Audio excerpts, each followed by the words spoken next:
បាទជំរាបសួរទៅកាន់បងប្អូនបាទថ្ងៃនេះជួបខ្ញុំបាទសាជាថ្មីបាទគឺខ្ញុំបានធ្វើវីដេអូនេះឡើងបាទគឺជាថ្ងៃបង្ហើយនៃការចូលឆ្នាំបាទនៅវត្តឧត្តមបាទមនីរតនារាមហៅថាវត្តស្រះធុលបងប្អូនបាទអញ្ចឹងសម្រាប់បងប្អូនយើងណាហ្នឹងហើយគឺឃើញថាថ្ងៃបង្ហើយគឺឃើញថាបងប្អូនយើងទៅមានចំនួនតិចហ្នឹងហើយ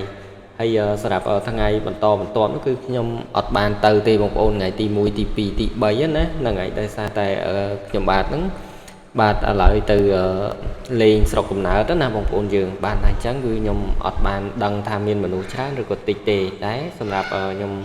តាមខ្ញុំដឹងរាល់ឆ្នាំបងប្អូនបាទគឺឃើញថាមនុស្សថ្ងៃទី1ទី2ទី3ហ្នឹងគឺច្រើនណាបងប្អូននៅវត្តឧត្តមមនីរតនារាមហៅថាវត្តស្រះធុលយើងហ្នឹងបាទតោះហ្នឹងហើយបងប្អូនយើងអញ្ចឹងគឺខ្ញុំមានតែប៉ុណ្្នឹងទេបងប្អូនយើងអាចតាមដាននៅវីដេអូបាទហ្នឹងហើយគឺសូមអរគុណណាបងប្អូនសំណាងល្អទាំងអស់គ្នាផងដែរបាទ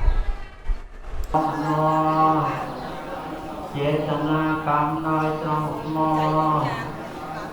ចំពោះអង្គព្រះភគវីសូមឲ្យខ្ញុំបានជ្រះ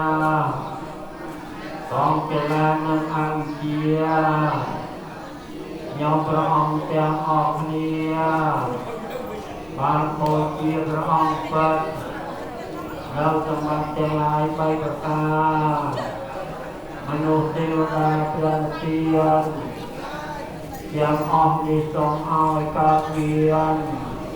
ដល់ខ្ញុំព្រះអង្គគ្រប់គ្នាសាធុអនុមោទនីចូលទៅគេខ្លួនចូលទៅគេខ្លួនហើយ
upload you chẳng tại cười lương mình nhảy ngon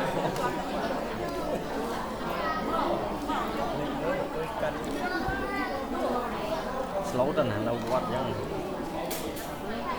mua sao anh cũng rồi ăn đi cái mà rồi cũng lo rồi mà đó vậy luôn người dương nó chơi chan không được cái lúc lên qua thân lại